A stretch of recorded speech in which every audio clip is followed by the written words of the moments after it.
So we're learning Likkutei Sichot, Volume 1, the Sichot for Pesach. And we started the second part yesterday, and we're up to chapter 6. We'll just recap a little. That Rabbi Elazar ben Azariah, when he became the head of the Sanhedrin, it seemed as if he looked like an old man because he suddenly had, 18 columns of white hair in his beard. Everybody else says it was just 18 white strands. Okay, it's like a column, I guess. But where did you read that it's strands? Because this is shurot sheserot. I don't remember. Okay. The shurot is a difficult word because shura means like a row, but here I think shura is like it is in the Torah where it means a column. In any case, so the Rebbe says if he's only 18 years old, why does he expect the halacha to be ruled like him? He's just 18. Because he's the Nasi. So what? So we said yesterday he just became the Nasi. He's not. It doesn't go by seniority. It goes by you have to convince people. What are you looking for? The place. Page 234. Yeah. Okay. It doesn't go by the fact that he's the Nasi. It goes by the fact that you have to convince most of the Sanhedrin. Okay? You have to convince them. This is how they rule. No, it's not. No, he's the most important, maybe member of the Sanhedrin for procedural aspects and for giving a shir, maybe. But in the end, when they have to rule on a law, everybody votes, and it has to be that the majority say that it's the way that you think it is. If you don't get the majority, so it's not. The law remains the same. So in any case, says the Rebbe, the fact that he is surprised because what the Arizal says is that he's a second incarnation. And his first incarnation lived for 52 years, so he is like 70 years old. So what do we learn from this? Well, how is this interesting chap relevant to me? Most of the souls in our generation are not new souls, meaning this is not the first time that soul root has been in the world. Most of us have already been in the world. What did you jump to? Sorry? Chapter 6, out of 234. No, we didn't. כשמזדמן לאדם עניין של עבודה שלפי כוחותיו וענייניו בגלגול הנוכחי אינו נראה לבר ביצוע. So what does this give you? The fact that usually when people think about reincarnation, this is what's so amazing about this direction that the Rebbe is taking. Reincarnation is used to explain calamity. That's what people think about it as useful for. It explains why your life doesn't work. Because you're being punished for something in the past. And for that, the Ba'al Shem Tov didn't care. Okay? He didn't care for that. The Ba'al Shem Tov did not like that. Because he didn't care for it. Not that he didn't care. Not that he doesn't care. It's not who cares. He didn't care for it. Why? Because how can he change what's that? Right. So you're left in a state where there's nothing you can do. So he didn't like that, and in general he never, except for maybe himself, where he explained his previous incarnation and how he received. Right. He used incarnation to explain that what was his was not his. So he told the story, the Ba'al Shem Tov told the story about what he was in a previous Gilgul, in previous incarnation. He said he was this Jew who did, was a very simple Jew, who did something incredible on his 13th birthday, and we know the whole story. And so they sent Elijah the prophet to learn with him once, but on principle, on the condition that he would reveal what he did. And he never did. And he wasn't willing to. He said, I did this to honor Hashem, I didn't do it to honor myself. I don't want to say what I did. So in the end, they decreed from heaven that he should come learn with him every day anyway. And he said that was his soul. What is he trying to say? He's saying that my doing things only for God That is the basis of my success in this incarnation. Not because I did anything special, someone else did. It's me in the past, it's not me. That he was willing to live with. But to use incarnation to explain that the person is liable for something else in the past, what kind of a message does this send to a person? And even though it's true that the Arizal did this for people, the Ba'al Shem Tov didn't like this approach. So there's an aversion. There was a very strong aversion among the students of the Ba'al Shem Tov and among many of the Hasidim to talk about incarnations. I'm not saying that it's wrong. It's just saying that it's being used for the wrong thing. This is not the direction it should take. And until the Rebbe, I don't remember seeing any of the Rebbes discuss incarnation. So our Rebbe comes, and after this first book he puts out of his discourses, and he's going to talk about incarnations. I can hear the trepidation in people's, they're about to read. What is he going to say? What is he possibly going to say now about incarnations that is going to make it all better? And we're not going to be so averse to it. So it's amazing what he does with it. So he says like this: in this life, you come to a difficulty, or you come to a challenge that it seems to you that you don't have the talent and the ability to succeed in. Especially when you're talking about serving God. There's something he needs to do, and he doesn't think he has the ability to do it. It says what we learn from this story is that the good from meaning the talents that I accrued in my previous incarnations may be revealed now. Meaning, my previous incarnations... It's only positive. Yeah. My previous incarnations are not a source of strife and pain and suffering. My previous incarnations are a storehouse of ability. The things that I won over in my previous incarnations may be available to me now, even though I'm not aware of them. I don't know that I have these abilities. It's a little bit like what we've discussed many, many times about the crown, that the crown is a storehouse of many talents that need to come out. The difference is that in the crown, even though I'm not aware of them right now, there is still some sense of them. I'm not fully aware of them because you need to practice in order to bring them out. You have to be very selfless in order to bring them out. But here he's saying these things, they're totally off your radar. They're not connected to you per se. They're not in your crown. They're not even in your super consciousness. They're just a storehouse of talents from the past. And when you start doing something that is difficult for you, or maybe even impossible given the talents that you have, don't think that it's impossible, because these talents may suddenly appear. This will help him in his work. It's not only about, he says, you might think reincarnations is more internal, so it'll change your intellectual abilities, your emotional abilities, what we call the inner faculties of the soul. But even in regard to his thought, speech, and action, external facets. And where does he learn this from? From what happened to Rabbi Elazar ben Azariah, because his beard changed, his appearance, his demeanor changed. It wasn't something internal. He became a lot smarter than he was. Okay? It's an amazing thing. You send a person off to shlichus, and the guy says, I have no social abilities. I'm not very good with people. He says, so what? Try it. If this is the service of God that you really want to follow, then maybe then in your previous Gilgulim, one of them you were a very popular person. Yeah, but the shluchim, the Rebbe says, it folk medach. That's another thing. That's another addition. You're just a goylem.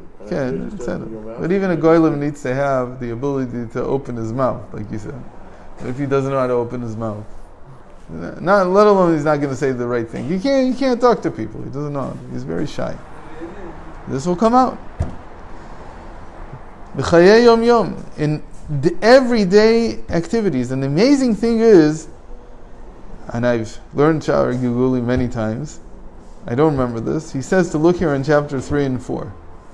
I didn't have time to look it over again. But he says that it also affects daily activities. It's part of the eight gates, meaning it's from the Arizal, and Rachu wrote it, Rav Chaim Vital wrote it. Part of the 8 gate series. יש מקום לכאורה לשאול, אם מצטרפים העניינים שבגילוי הקודם, עלו לכאורה גם רע להצטרף. But still, people are afraid. What? Because the previous Gilgulim, they also have negative things. And that was the whole story that most people understood Gilgulim, they understood incarnations as being something that you're liable to suffer from. So he says, מי יודע איך היה מצבו בגלגול הקודם, מנין ניקח כוחות להיאבק ברע ולעשות עבודתו. So if you think the good can accrue, maybe the evil, like we all heard, is also there, and he's now going to have to make up for the evil, for the negative things he did in the past. This doesn't make sense, he says. Because good is eternal.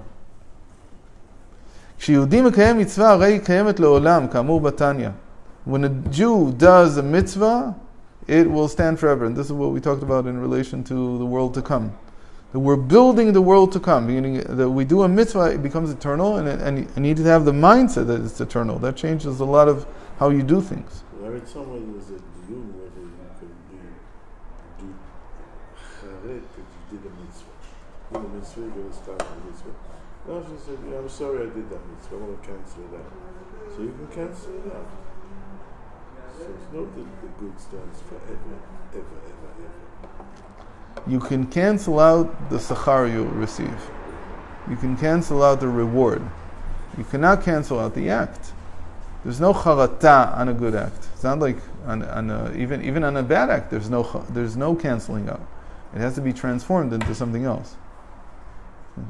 So what's canceled out is the punishment. It's always a reward or punishment that can be canceled out. But you can't cancel the act. The act is there forever. By the negative, there's something that can transform the negative act into something positive. By the positive, there's no such thing. You can't turn it into something negative. But evil is not a concealment of the good. So this is a very important thing, because we discussed about this a few times, that the Alter Rebbe had a dispute with the other Talmidim of the Magid, the other disciples, and he said that that darkness is a thing in and of itself. Light, absence of light. It's something else. So this is a Pashup Pshat in the Zohar, in many places. And the Ramban brings it in the beginning of his commentary on the Torah, in his introduction. Not in his introduction. And then when it says, "V'choshech al pnei tehom," darkness over the abyss. So the Ramban quotes the Zohar basically, and he says, right, the Zohar wasn't revealed in the Ramban's time, but they had something from the Zohar. They knew some of it. And he says this darkness is not the absence of light. This darkness is what we call the primordial fire. And the primordial fire was meaning the element of fire, as they called it, was something. It wasn't the absence of light. So that's true about darkness. But evil is not darkness. It's not the same thing. Evil is a subset of actions. It's a type of action. And it's not an action in and of itself. You can't say there's a category of evil actions. What there really is a category of actions that conceal the good. Why? Because the very fact that the person is alive is a good thing. Because anything that's alive, that means that godliness is in it. Otherwise it wouldn't be here, it wouldn't be alive. It certainly wouldn't be here, it wouldn't exist. All the more so it wouldn't be alive. So godliness must be in it, because otherwise it can't exist. What did he do? He took this life force in him, and instead of giving it its natural revelation, which is to do good, he used it to do evil. So that means that he's concealing the life force. Instead of bringing life into the universe, he's bringing the opposite. So in that sense, to do evil is not possible. All you can do is, you can conceal the light. That's what you can do. So that's a little bit different than, not a little bit, it's diametrically different than saying that darkness is something. Okay? Darkness is something, but evil is not. So, in any case, because even that darkness, the primordial fire, is the basis for all good things. It's the basis of life. We don't say that primordial fire is negative. It's all good. It's what's used to create the world. In any case, but he says evil is not a reality unto itself. It's only a concealment. And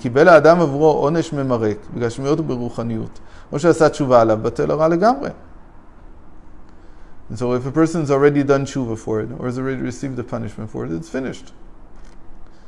All the more so that he did tshuva out of love, where the negative has been transformed into positive. So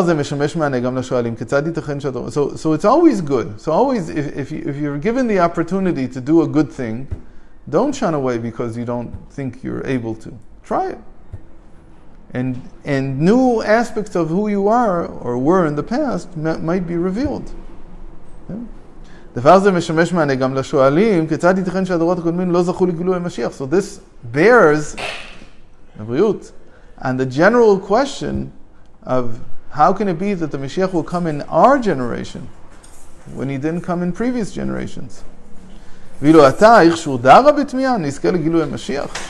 Our generation, our weak generation, is the one that's going to bring Mashiach. So he says, no, the answer is the same thing. Our generation includes all the good that's been accumulated over all the past generations. That's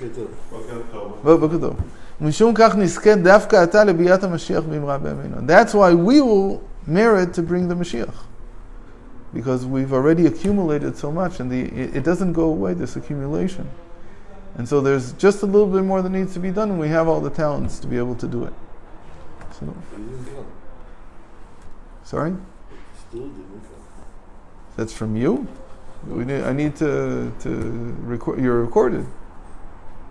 You're now on tape. You're on tape. Okay. Chag Sameach. Chag Kasher V'Sameach. We're not learning tomorrow? Right? We're not learning tomorrow. We're not learning on Friday, I take it. Oh. Nobody knows what to do on Friday. Friday is a day that's not on the calendar for a Jew. Because he doesn't know nobody knows what to do. It's like a rush from one thing to the next. You go to the mikveh. And you have a cup of coffee to make up for the week, no coffee. And you have a bar of chocolate to make up for the week with no chocolate. Some of us do, some of us don't. And then you go and burn all the chametz. So on Friday we burn the chametz. So whoever doesn't know. And you have to burn the chametz. Is to remind everybody that all the things for the Seder, including the salt water, should be prepared on Friday, because it's not like a regular Seder. If you forgot something, you can do something about it. Well, you can certainly do something about eating. No preparation. Yes. Well, like burning the shank. Right. And cooking up all day. Well, no, you know that most people don't burn the shank bone, or the neck, or anything. Most people don't even use a neck. They just take a. They don't know about this thing. Oh, yeah. Most of the world uses a chicken leg. Huh? A chicken leg. That's what it says. Zwa. What's the leg got to do with the zahor? Zwa is the chicken's leg. Is the chicken's leg, or a wing, whichever one. But that's what most of the world uses. They don't use the neck. Why not? Because it's a Chabad thing. Why does Chabad do it? Because they want to make it even further away from being anything like the Korban Pesach. Anything like the Korban. And for that they also take the meat off. And then they burn it. But you got to leave some meat on it. Yeah. So how much is some meat? Nobody knows. We said, okay, should the meat be burnt? We don't know. We said, okay. These are customs that will be revealed to us over Tell you time. the story What's the story? about how I was there's a place called Chechenov. Have you ever been to Yeah, Chechenov? of course. And I used to learn with Moshe Vine and Chechenov before they opened the Kola. And I came back from work and I drove straight to Chechenov. And Moshe Vine is waiting for me. And on the journey from Tel Aviv to Jerusalem, my phone was not ringing. Please could you do this? Please could you do that? Listen, I have no money, could you get it? Listen, I have no place to live. Listen, I have no...